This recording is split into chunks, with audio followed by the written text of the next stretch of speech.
नमस्कार सैनिक भाइयों, साथियों। कल मैं चाहूंगा सबसे पहले कि आप इस वीडियो को जरूर पूरा देखना। इस वीडियो को पूरा जरूर देखना क्योंकि कुछ जरूरी बातें आपको मैं बताऊंगा इस वीडियो में। ये वीडियो मैंने लगाया था एक दिन पहले, मतलब कल लगाया था मैं, जिसमें लिखा था फौजी के बेटे के इतने बुरे दिन कैसे आए और क्यों आए। जिसके अंदर मैंने ये इंटरव्यू किया था, बुलंदशहर में जाके किया था। जिस व्यक्ति का मैंने इंटरव्यू किया था वो व्यक्ति अब सफेदी और पेंट करने का काम करता है।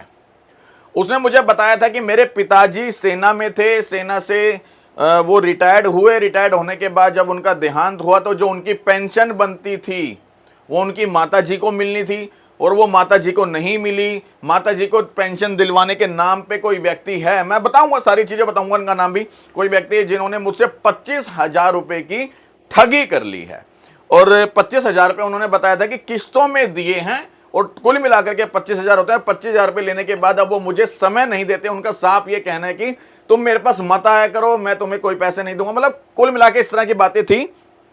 तब मैंने लिखा था फौजी के बेटे के इतने बुरे दिन कैसे। क्यों बुरे दिन? इसलिए क्योंकि अब वो सफेदी पेंट का काम कर रहे हैं, वो अनपढ़ है, उन्हें कुछ जानकारी नहीं है। अब वो कागज सा लेके पूरी सड़क सड़क गली गली दफ्तर दफ्तर घूमते हैं कि भाई मेरे को इंसाफ दो। ऐसा उन्होंने उस वीडियो के अंदर बताया था। मैं वो दिखाता हूं आपको। मैं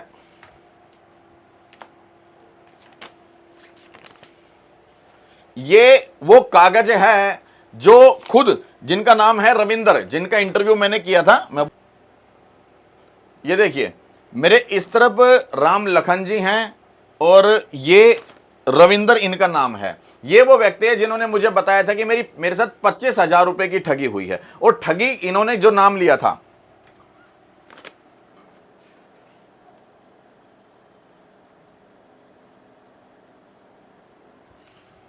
ठीक है, इन्होंने कहा था कि मेरे साथ 25,000 रुपए की ठगी। और फिर भी मैंने ये लिखा है, मैं दिखा देता हूं आपको और क्लियर भी मैं आपको बता देता हूं इस चीज को।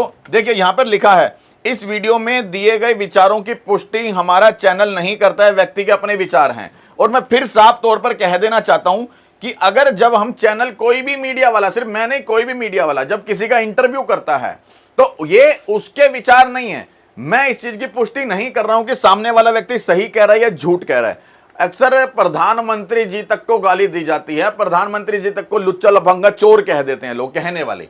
राहुल गांधी जी के बारे में बोलते हैं, मतलब अनाप शनाप। ठीक है, जांच करने का विषय मैं फिर कह दूं हमारा नहीं है। मैं इनके रविंदर जी ने जो बयान अपना दिया है,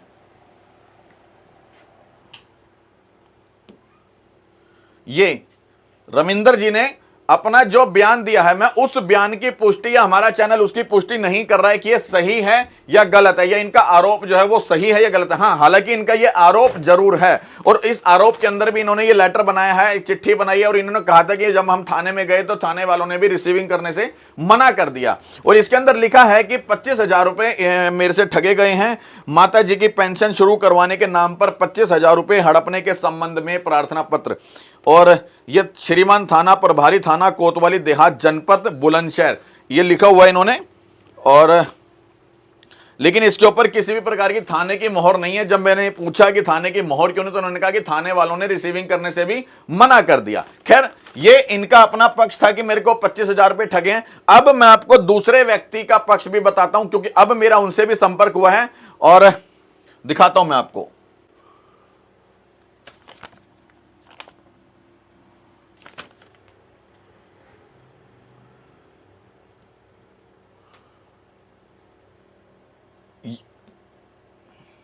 ये देखिए, ये दूसरे व्यक्ति हैं जिन्होंने रविंदर जी ने, जिनके ऊपर आरोप लगाया कि मेरे से 25,000 रुपए ठगे हैं। उनका नाम है सूबेदार निरंजन सिंह, पुत्र श्री खूबी सिंह एवं पिता शहीद सिपाही विकास कुमार 5 जाट। मकान नंबर ये 120 जो भी है आप देख सकते हैं यहां पर। और मेरे पास इनका फोन आया, इन्होंने मुझे बताया कि इनके जो आरोप हैं वो बिल्कुल निराधार हैं, बिल्कुल झूठे हैं, बिल्कुल इनके अंदर कोई आधार नहीं है। मैं फिर बता देता हूं, तमाम जितने भी देखने वाले दर्शक हैं, रविंदर जी के बयान की हम पुष्टि नहीं कर रहे हैं और ना ही मैं इनके आरोपों की पुष्टि करूंगा। जो निरंजन जी हैं, जिन्होंने मुझे फोन करके जो बातें बताई हैं, जो एफआईआर इन्होंने मुझे भेजी है, हालांकि इन्होंने एक एफआईआर मुझे भेजी है, जिसके अंदर इन्होंने थाने के अंदर दी है, ये वरिष्ठ पुलिस अधीक्षक बुलंदशहर में दी है, और ये एफआईआर है जिसकी रिसीविंग भी यहां पर है। लेकिन मैं फिर भी इस एफआईआर के अंदर जो भी इन्होंने उनके लिए बोला है उसकी पुष्टि मैं और हमारा चैनल नहीं करता है। मैं फिर बता देना चाहता हूं, यह जांच का विषय होता है, जांच पुलिस का काम है करना, यह मीडिया का काम जांच करने का नहीं है। अब मैं बता देता हूं निरंजन जी ने क्या बोला है। निरंजन जी का साफ तौर पर कहना है कि रविंदर द्वारा ये आरोप मेरे ऊपर जबरदस्ती लगवाए जा रहे हैं, जबकि ये रविंदर जी से कभी मिले ही नहीं है, इन्होंने 25,000 रुपए कभी लिए नहीं है, और ना ही इन्होंने कभी इनको कोई आश्वासन दिया था कि मैं आपकी माता जी की पेंशन लगवा दूंगा। यह साफ तौर पर निरंजन जी का कहना है। अब यह सही है या गलत है, मैं फिर कह रहा हूं, उसकी पुष्टि मैं नहीं कर रहा हूं। अब निरंजन जी ने यह थाने में रिपोर्ट दर्ज करवाई हुई है, प्रथम सूचना मतलब एफआईआर दर्ज कराने बाबत है। उन्होंने लिखा है, निवेदन यह है कि प्रार्थी एक पूर्व सैनिक है, ये निरंजन जी, एवं शहीद सैनिक का पिता है, क्योंकि निरंजन जी का जो पुत्र हैं, बेटे हैं, वो शहीद हो चुके सेना में, इसलिए उन्होंने लिखा है शहीद का पिता है। प्रार्थी मकान नंबर इतने इतने इतने में करता है, सेना से जूनियर कमिश्नर मतलब जेसीओ के पद से दिनांक 1 जनवरी 1997 से पेंशन भी आ चुका है, और भारतीय पूर्व सैनिक संघ का आजीवन सदस्य भी है। क्योंकि सेना सेवा के दौरान प्रार्थी का संबंध सेना के कार्यालयों में ही कर्तव्य निर्वहन करना था, तो भारतीय सेना की पेंशन नियमावली के बारे में जानकारी है, और समय समय पर घर पर आने वाले पूर्व सर्विस पेंशनर्स एवं पारिवारिक पेंशनर्स को उनको मिलने वाली पेंशन इत्यादि के बारे में भी अवगत कराता रहता है कि उनकी नियमों के अनुसार क्या हकदारी है। प्रार्थी उम्र 70 वर्ष के नजदीक, मतलब निरंजन जी की उम्र है जो वो 70 वर्ष के करीब होने के साथ साथ अपना ज्यादातर समय अपने निवास स्थान पर ही गुजरता है।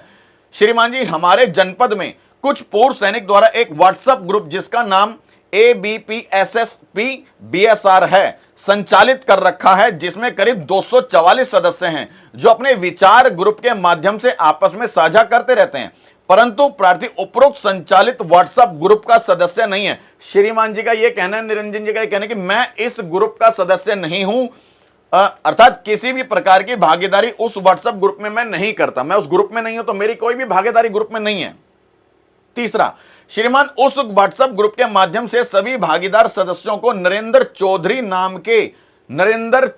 नाम के पूर्व सैनिक ने अपने मोबाइल नंबर इतने इतने से संदेश दिनांक 29 मई 2024 के द्वारा अवगत कराया कि निरंजन सिंह लूट मार डिपार्टमेंट के आदमी हैं।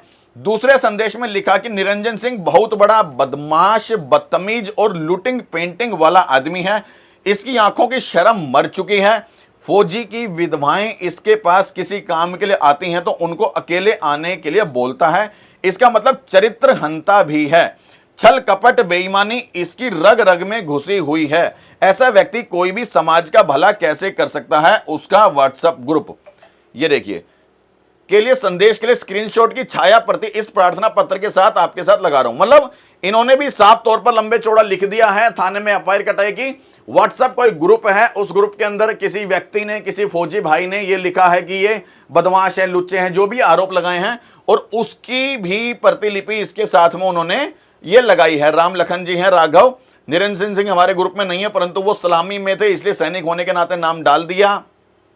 ये चीजें हैं उन्होंने लिखा हुआ है जो, और इसी चीज को लेके इन्होंने भी निरंजन जी ने एफआईआर करे। मैं फिर कह देना चाहता हूं, निरंजन जी का ये कहना है कि रविंदर जो बोल रहा है वो झूठ है, वो गलत है, वो निराधार है, इसका कोई आधार नहीं है, और मैं खुद भी पुष्टि इनके बयान की, रविंदर जी की, या जो इन्होंने निरंजन जी ने जो एफआईआर कटाई इसकी पुष्टि नहीं करते हैं हम।